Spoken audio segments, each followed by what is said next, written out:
Imagine this. You're playing in the semi-finals of one of the largest Magic tournaments in the world. $50,000 on the line, and then a judge comes along and makes an incorrect ruling that could jeopardize your whole tournament.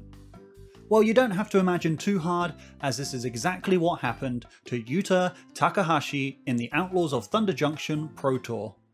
We're in Game 3 of the best of 5 with Yuta Takahashi playing blue-white control and his opponent Takumi Matsura playing red-white aggro. We're a few turns in and Takumi attacks his invasion of Goba-Khan. After attacks are declared, Yuta calls over a judge to confirm an interaction. What happens if Yuta cast Tashana's Tidebinder in response to the invasion of Goba-Khan's transform trigger and targets that ability?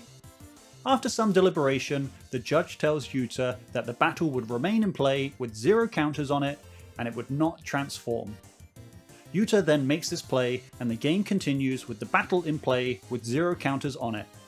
Unfortunately, this ruling is incorrect.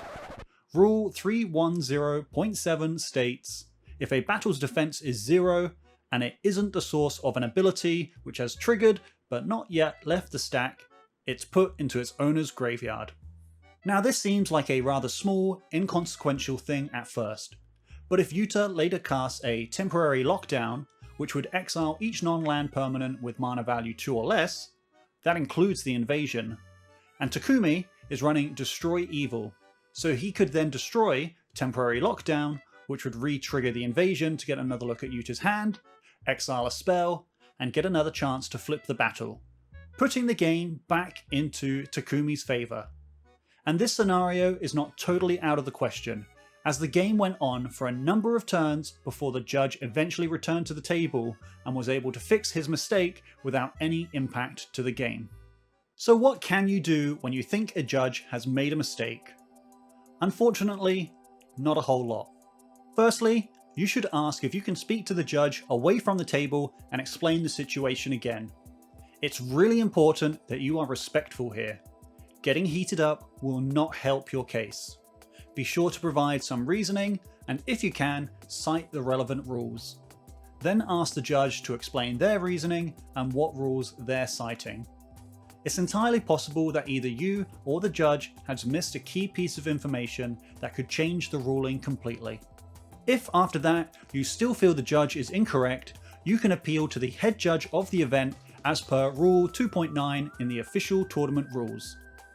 At some larger events, the head judge may appoint some appeals judges who are empowered to hear appeals. A big thing to note here though is, whatever ruling the head judge makes is final, and that's how that particular interaction will work for the rest of the event, even if the judge is wrong. Of course, after the event has finished, you can bring this up with a regional judge coordinator for your area who will investigate further.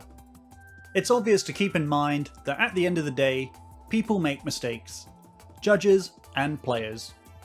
Whether that's at your local FNM or even at one of the biggest tournaments in the game.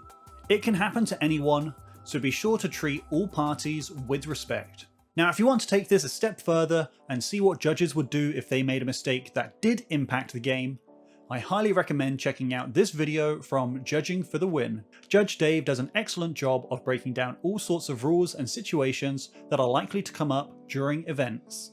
So, what do you think? Have you had any judges make an incorrect decision during one of your games? Let me know in the comments down below.